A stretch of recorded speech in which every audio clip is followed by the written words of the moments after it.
والصلاة والسلام على سيد المرسلين أما بعد. Saudi Indian ഇസ്ലാഹി centre Riyadh ഒരുക്കുന്ന റമദാൻ പ്രഭാഷണ സീരീസിലെ ഇന്നത്തെ ക്ലാസ്സിലേക്ക് എല്ലാവർക്കും സ്വാഗതം. അല്ലാഹു സുബ്ഹാനഹു വ തആല നാം ഇവരെയും ഇരു ലോകത്തും വിജയികളായി അനുഗ്രഹിക്കട്ടെ. പരിശുദ്ധ ഖുർആനുമായി ബന്ധപ്പെട്ട് ഖുർആനിന്റെ മുന്നിൽ എന്നുള്ള ഒരു വിഷയത്തെ സംബന്ധിച്ച് ഒന്ന് രണ്ട് കാര്യങ്ങൾ സൂചിപ്പിക്കുക എന്നുള്ളതാണ് ഉദ്ദേശിക്കുന്നത്. കാരണം ഖുർആൻ അവതരിപ്പിക്കപ്പെട്ട മാസമാണല്ലോ വിശുദ്ധ റമദാൻ. അല്ലാഹു സുബ്ഹാനഹു വ തആല ആവർത്തിച്ചുകൊണ്ട് ഖുർആനിൽ പറയുന്ന ഒരു കാര്യമാണ് പരിശുദ്ധ ഖുർആൻ അത് റമദാനിലാണ് അവതരിപ്പിക്കപ്പെട്ടത് എന്ന്. അത് ഷഹ്റു റമദാനല്ലദീ ഉൻസില ഫീഹിൽ ഖുർആൻ എന്നും ഇന്നാ അൻസൽനാഹു ഫീ ലൈലത്തുൽ ഖദർ എന്നും അതുപോലെ ഇന്നാ അൻസൽനാഹു ഫീ ലൈലത്തിൻ മുബാറക എന്നും മൂന്ന് സൂക്തങ്ങൾ അതാണ് പഠിപ്പിക്കുന്നത്. അപ്പോ റമദാനിൽ അവതരിപ്പിക്കപ്പെട്ട പരിശുദ്ധ ഖുർആനിന്റെ മുന്നിൽ എന്ന് പറയുമ്പോൾ ആദ്യമായി നമ്മൾ മനസ്സിലാക്കേണ്ടത് എന്താ? നമ്മുടെ നേതാവ് മുഹമ്മദ് നബി സല്ലല്ലാഹു അലൈഹി വസല്ലമ ഈ റമദാനിലെ പരിശുദ്ധ ഖുർആനുമായി ബന്ധപ്പെട്ട് എങ്ങനെയായിരുന്നു നിലകൊണ്ടിരുന്നത് എന്ന് നമ്മൾ മനസ്സിലാക്കുക. സഹീഹുൽ ബുഖാരിയിൽ നമുക്ക് കാണാനായിട്ട് കഴിയും, അല്ലാഹുവിന്റെ റസൂൽ ഓരോ റമദാനിലും ഈ വിശുദ്ധ ഖുർആൻ ജിബ്രീൽ അലൈഹിസ്സലാം നബിയുടെ അടുക്കൽ വരികയും എന്നിട്ട് ഖുർആനിന്റെ ആ ഒരു പാഠം അത് പരിശോധിക്കുകയും ചെയ്യുമായിരുന്നു എന്നുള്ളതാണ്. എന്നാൽ പ്രവാചകൻ സല്ലല്ലാഹു അലൈഹി വസല്ലമ വിട പറഞ്ഞ ആ വർഷത്തിലെ ആ റമദാനിൽ 2 തവണ വിശുദ്ധ ഖുർആൻ അവിടെ നിന്ന് പരിശോധിച്ചു എന്നുള്ളതാണ്. അതിൽ കാണുന്നത് ഇദാരിസുൽ ഖുർആൻ എന്നാണ്. ഖുർആനിന്റെ പഠനം, അത് പഠിപ്പിക്കുക, അതിന്റെ പരിശോധന അത് നിർവഹിച്ചിരുന്നു എന്നുള്ളതാണ്. സഹോദരങ്ങളെ, നമ്മൾ ഖുർആൻ അത് പഠിക്കണം, അതിനെക്കുറിച്ച് ചിന്തിക്കണം, അത് വായിക്കണം, അതിനെക്കുറിച്ച് അതിന്റെ ആയത്തുകളെ കുറിച്ച്, സൂക്തങ്ങളെ കുറിച്ച്, അതിലെ പരാമർശങ്ങളെ കുറിച്ച് ചിന്തിക്കണം, ഗവേഷണം ചെയ്യണം, അത് പാരായണം ചെയ്യണം, അത് ഹൃദിസ്ഥമാക്കണം, അത് ജീവിതത്തിൽ നമ്മൾ പ്രാവർത്തികമാക്കണം. ഈ സന്ദർഭത്തിൽ ഞാൻ നിങ്ങളുടെ ശ്രദ്ധ കൊണ്ടുപോകുന്നത് ഖുർആൻ എന്ന് പറയുന്ന ആ ഒരു വാക്ക്, പരിശുദ്ധ ഖുർആനിന്റെ ഒരു നാമം. സത്യത്തില് ഖുർആൻ പരിശോധിച്ച് നോക്കിക്കഴിഞ്ഞാൽ ഖുർആനിന്റെ നാമങ്ങളായി, ഖുർആനിന്റെ വ്യത്യസ്ത പേരുകളായിട്ട് അനേകം പേരുകൾ കാണാൻ കഴിയും. 20 പേരുകൾ ഞാൻ ഈ സന്ദർഭത്തിൽ എന്റെ കൈവശം ഉണ്ട്. പക്ഷേ ഞാൻ ഈ സന്ദർഭത്തിൽ സമയത്തിന്റെ കുറവ് കാരണം ഏതാനും നാമങ്ങളാണ് നിങ്ങളുടെ മുമ്പാകെ ചൂണ്ടിക്കാണിക്കാൻ ആഗ്രഹിക്കുന്നത്. പരിശുദ്ധ ഖുർആനിന്റെ നാമമായിട്ട് ഖുർആൻ തന്നെ പറയുന്ന ഒരു കാര്യം അൽ കിതാബ് എന്നാണ്. അൽ കിതാബ് എന്ന് ഖുർആനിൽ പല സ്ഥലത്തും വന്നിട്ടുണ്ട്. സൂറത്തുൽ ബഖറയുടെ 2-ാമത്തെ സൂക്തം ദാലികൽ കിതാബ് ലാ റൈബ ഫീഹി ഹുദൽ ലിൽ മുത്തഖീൻ. അപ്പൊ അൽ കിതാബ്, ആ കിതാബ് എന്ന് പറയുന്ന ഖുർആനിന്റെ ഒരു നാമാണ്. അതിലൊരു സംശയവുമില്ല. അത് ജനങ്ങൾക്ക്, മുത്തഖീങ്ങൾക്ക്, ഭക്തിയുള്ള ആളുകൾക്ക് മാർഗദർശനമാണ് എന്നാണ്. സൂറത്ത് സ്വാദ് 29 അല്ലാഹു തആല പറയുന്നു, കിതാബുൻ അൻസൽനാഹു ഇലൈക മുബാറകുൻ. പ്രവാചകരെ, അങ്ങേക്കിതാ അനുഗ്രഹീതമായിട്ടുള്ള ഒരു കിതാബ് നാം ഇറക്കിയിരിക്കുന്നു എന്നാണ്. അപ്പൊ കിതാബ് എന്നുള്ള പരിശുദ്ധ ഖുർആനിന്റെ ആ മറ്റൊരു പേര് അത് വളരെ ശ്രദ്ധേയമാണ്. ഇനി നിങ്ങൾ നോക്കൂ, ഖുർആനില് കിതാബ് എന്നുള്ള ആ വാക്ക്, അതിന്റെ വ്യത്യസ്ത വകഭേദങ്ങള് എത്ര പരാമർശിച്ചിട്ടുണ്ട്, ഏതെല്ലാം അർത്ഥത്തിൽ പരാമർശിച്ചിട്ടുണ്ട്. ഇപ്പൊ കിതാബ് എന്നുള്ള ഒരു പദം നമ്മൾ പരിശോധിച്ചു കഴിഞ്ഞാൽ നിർബന്ധമാക്കി എന്നുള്ള അർത്ഥത്തിന്, ഫർള് എന്നുള്ള അർത്ഥത്തിൽ പ്രയോഗിച്ചതായിട്ട് കാണാനായിട്ട് കഴിയും.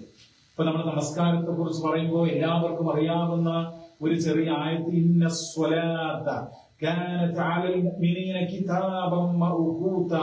അവിടെ കിതാബൻ എന്ന് പറഞ്ഞു കഴിഞ്ഞാൽ നിർബന്ധമാക്കി, ഫർള് എന്നുള്ള ആ ഒരു അർത്ഥത്തിനാണ് അത് പ്രയോഗിച്ചിട്ടുള്ളത്. അത് പരിശുദ്ധ ഖുർആനിലെ സൂറത്തുൽ നിസായിലെ 103-ാമത്തെ വചനമാണ്.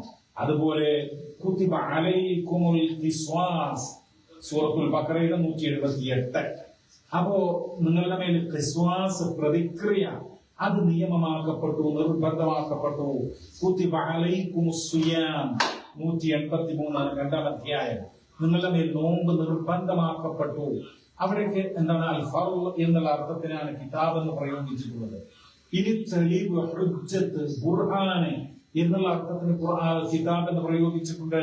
ഫഅ്തു ബികിതാബികും ഇൻ കുൻതും സ്വാദിഖീൻ സൂറത്തു സ്വാഫാത്ത് 37-ാം അധ്യായം 157. അവിടെ ഫഅ്തു ബികിതാബികും എന്ന് പറഞ്ഞാൽ നിങ്ങളുടെ തെളിവുകൾ നിങ്ങൾ കൊണ്ടുവരുവിൻ എന്നാണ്. ബുർഹാൻ എന്ന് പറഞ്ഞ തെളിവ്, പ്രമാണം. ഹുജ്ജത്ത് എന്ന് പറയും, അത് കൊണ്ടുവരും എന്നുള്ളതാണ്. അതുപോലെ അജലി, അവധി എന്നുള്ള അർത്ഥത്തിന് കിതാബ് എന്ന് പ്രയോഗിച്ചിട്ടുണ്ട്. സൂറത്തുൽ ഹിജ്ർ 4-ാമത്തെ സൂക്തം. വമാ അഹ്ലക്നാ മിൻ ഖർയത്തിൻ ഇല്ലാ വലഹാ കിതാബും മഅലൂം. അറിയപ്പെട്ട ഒരു അവധി എന്നാണ് കിതാബ് എന്ന് പറഞ്ഞാൽ അവിടെ അജലി, അവധി എന്നുള്ള അർത്ഥമാണ് സൂറത്തുൽ ഹിജ്റിന്റെ 4-ാമത്തെ സൂക്തത്തിൽ പ്രയോഗിച്ചിട്ടുള്ളത്. അതുപോലെ തന്നെ സൂറത്തുൽ നൂർ 24-ാം അധ്യായം 33-ാം സൂക്തത്തിലെ മുഖാതബത്ത് വല്ലദീന യബ്തഗൂനൽ കിതാബ മിമ്മാ മലകത് അയ്മാനുകും. അതായത് അടിമകളെ ഉള്ളവരായിട്ടുള്ള ആളുകളുണ്ടല്ലോ, അവര് അടിമകളോട് എഴുതുന്ന രേഖകളുണ്ട്, കരാറുകളുണ്ട്. പുറത്തു പോയിട്ട് സ്വതന്ത്രമായി ജോലി ചെയ്ത് അങ്ങനെ അവർക്ക് ഒരു ദ്രവ്യം കൊടുക്കാനുള്ള ഒരു കരാറ്, അതിനെ സംബന്ധിച്ചാണ് അവർ അവിടെ പറയുന്നത്. അപ്പോ പല അർത്ഥങ്ങൾക്ക്, വ്യത്യസ്തമായ അർത്ഥങ്ങൾക്ക് പ്രയോഗിച്ചിട്ടുള്ള ഒരു പദമാണ് കിതാബ് എന്ന് പറയുന്നത്. ആ അൽ കിതാബ്, അതുപോലെ കിതാബ് എന്നൊക്കെ വിശുദ്ധ ഖുർആനിനെ സംബന്ധിച്ച് അല്ലാഹു തആല പറയുന്നുണ്ട്. അതുപോലെ തന്നെ ഖുർആൻ എന്ന് ഖുർആനിനെ സംബന്ധിച്ച് ധാരാളം പറഞ്ഞിട്ടുണ്ട്. പരിശുദ്ധ ഖുർആന്റെ 17-ാം അധ്യായം സൂറത്തുൽ ഇസ്രാ 9-ാമത്തെ സൂക്തം. അതെന്താ പറയുന്നത്? ഇന്ന ഹാദൽ ഖുർആന യഹ്ദി ലില്ലതി ഹിയ അഖ്വം. നിശ്ചയം പരിശുദ്ധ ഖുർആൻ ഏറ്റവും ചൊവ്വായ, ഋജുവായ മാർഗത്തിലേക്ക് നയിക്കുന്നു എന്നാണ്. അതുപോലെ തന്നെ ഇന്നാ ജഅൽനാഹു ഖുർആനൻ അറബിയ്യൻ എന്ന് വിശുദ്ധ ഖുർആൻ സൂറത്തുൽ സുഖ്റുഫ് 3-ൽ പറയുന്നുണ്ട്. അതായത് വിശുദ്ധ ഖുർആനിനെ അറബി ഭാഷയിലുള്ള ഒരു ഖുർആനാക്കിയിരിക്കുന്നു എന്നുള്ളതാണ്. സൂറത്തുൽ ബഖറ 2-ാം അധ്യായം 185. അപ്പൊ ഇങ്ങനെ വ്യത്യസ്തമായ സൂക്തങ്ങളിൽ ഖുർആനിനെ കുറിച്ച് ഖുർആൻ എന്ന് തന്നെ പ്രയോഗിച്ചിട്ടുണ്ട്. ഇനി എന്താണ് ഖുർആൻ എന്ന് പറഞ്ഞാൽ അതിന്റെ അർത്ഥം മഹാനായിട്ടുള്ള ഇബ്നു അബ്ബാസ് റളിയല്ലാഹു അൻഹുമാ ഖുർആൻ എന്ന് പറഞ്ഞു കഴിഞ്ഞാൽ അന്നൽ ഖുർആന വൽ ഖിറാഅത വാഹിദ. ഖുർആൻ എന്ന് പറയുന്നതും ഖിറാഅത്ത്, വായന എന്ന് പറയുന്നതും ഒന്നാണ് എന്ന് രേഖപ്പെടുത്തിയിട്ടുണ്ട്. അതിനെന്താ തെളിവ്? ഫഇദാ ഖറഅനാഹു ഫത്തബിഉ ഖുർആന.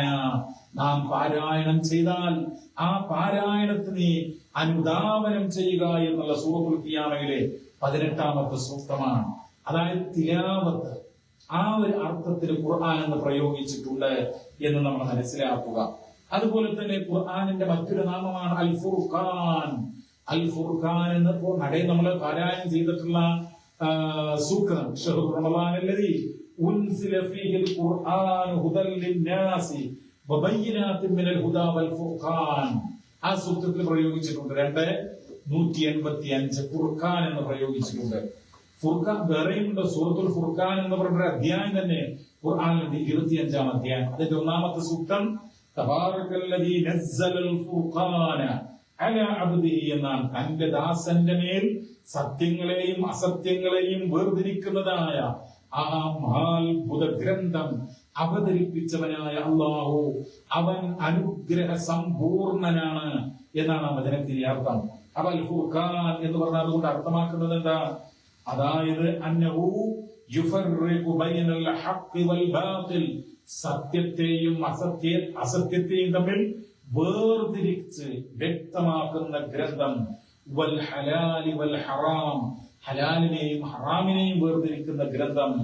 അതുപോലെ തന്നെ മറ്റുള്ള എല്ലാ സത്യവും അസത്യവും ഹലാലും ഹറാമും നന്മയും തിന്മയും അതൊക്കെ വ്യക്തമാക്കുന്ന വേർതിരിക്കുന്ന ഗ്രന്ഥം എന്നതാണ് ഫുർഖാൻ എന്നുള്ളത് കൊണ്ട് ഉദ്ദേശിക്കുന്നത്. ഫുർഖാൻ എന്ന് പറഞ്ഞു കഴിഞ്ഞാൽ മറ്റൊരർത്ഥം പ്രയോഗിച്ചിട്ടുള്ളത് നജാത്ത് അഥവാ രക്ഷ എന്നുള്ള അർത്ഥത്തിൽ പ്രയോഗിച്ചിട്ടുണ്ട്. വഇദ് ആതൈനാ മൂസൽ കിതാബ വൽ ഫുർഖാന ലഅല്ലകും തഖ്തദൂൻ എന്ന സൂറത്തുൽ ബഖറയുടെ 53 പരാമർശം അതാണ് സൂചിപ്പിക്കുന്നത്. അതുപോലെ തന്നെ ഫുർഖാൻ എന്ന് പറഞ്ഞു കഴിഞ്ഞാൽ പല ഘട്ടങ്ങളിലായി അവതരിപ്പിക്കപ്പെട്ട ഒന്ന് എന്നുള്ള അർത്ഥത്തിന് ഖുർആൻ പ്രയോഗിച്ചിട്ടുണ്ട്. അത് സൂറത്തുൽ ഫുർഖാൻ 32 നമുക്കത് കാണാനായിട്ട് കഴിയും. വഖാല الذين كفروا ലൗലാ നുസ്സില അലൈഹിൽ ഖുർആൻ ജുംലതൻ വാഹിദ എന്നുള്ള ആയത്ത് അതിലേക്കാണ് വിരൽ ചൂണ്ടുന്നത്. അതുപോലെ തന്നെ പ്രിയമുള്ളവരെ, വിശുദ്ധ ഖുർആനിന്റെ ഒട്ടനവധി നാമങ്ങൾ ഉണ്ടല്ലോ. ആ നാമങ്ങളിൽ ഒരു നാമമാണ് അദ്ദിക്ർ. ദിക്ർ എന്ന് പറഞ്ഞു കഴിഞ്ഞാൽ ഖുർആനിലെ ധാരാളം ആയത്തുകൾ നമുക്ക് കാണാനായിട്ട് കഴിയും. വഹാദാ ദിക്റുൻ മുബാറകുൻ അൻസൽനാഹു സൂറത്തുൽ അംബിയായിലെ 50-ാമത്തെ വചനം. ഇത് ഒരു ദിക്റാണ്, മുബാറക്കാണ്. ആ ദിക്ർ അനുഗ്രഹീതമാണ്. അൻസൽനാഹു നാം അതിനെ അവതരിപ്പിച്ചിരിക്കുന്നു. ഖുർആനെ കുറിച്ചാണ് പറയുന്നത്. അതുപോലെ ഇന്നാ നഹ്നു നസ്സൽന ദിക്റ വ ഇന്നാ ലഹു ലഹാഫിളൂൻ സൂറത്തുൽ ഹിജ്റിന്റെ 9 അദ്ദിക്ർ എന്ന് പ്രയോഗിച്ചിട്ടുണ്ട്. വ ഇന്നഹു ലദിക്റുൻ ലക വലിഖൗമിക ഇത് നിനക്കും നിന്റെ ജനതക്കുമുള്ള ഒരു ഉത്ബോധനമാണ്, ഒരു ദിക്റാണ് എന്ന് സൂറത്തുൽ സുഖ്റൂഫ് 44 നമുക്ക് കാണാനായിട്ട് കഴിയും. എന്താണ് ദിക്ർ എന്ന് പറഞ്ഞു കഴിഞ്ഞാൽ അത് അല്ലാഹുവിന്റെ അടുക്കൽ നിന്ന് മനുഷ്യ കുലത്തിലുള്ള ഒരു ഉണർത്തലാണ്, ഒരു ഉത്ബോധനമാണ്. അതാണ്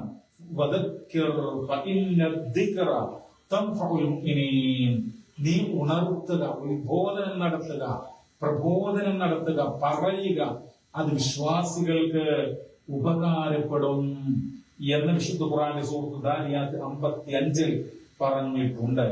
അതുപോലെ തൻസീൽ എന്ന് ഖുർആനെ കുറിച്ച് പറഞ്ഞിട്ടുണ്ട്.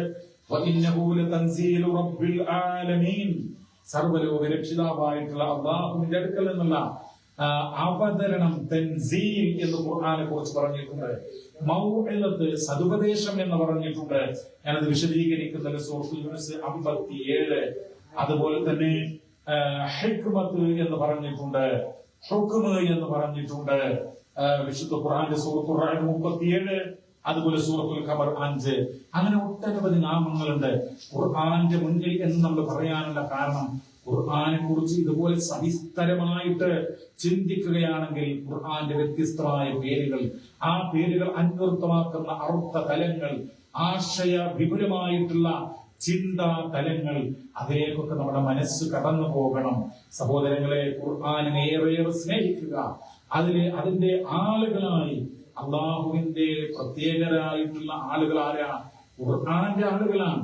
അപ്പൊ ഖുർആനെ നമ്മൾ കൂടുതൽ സ്നേഹിക്കുകയും ചേർത്ത് പിടിക്കുകയും ചെയ്യുക. അള്ളാഹു തആല ഖുർആൻ കൂടുതൽ പഠിക്കുവാനും അങ്ങനെ നല്ലവരായി ജീവിക്കുവാനും നാം ഏവരെയും അനുഗ്രഹിക്കട്ടെ. റബ്ബനാ ആതിനാ ഫിദ്ദുനിയ ഹസന വഫിൽ ആഖിറതി ഹസന വഖിനാ അദാബന്നാർ. സ്വല്ലല്ലാഹു വസല്ലമ അലാ നബിയിനാ മുഹമ്മദ് വൽഹംദുലില്ലാഹി റബ്ബിൽ ആലമീൻ.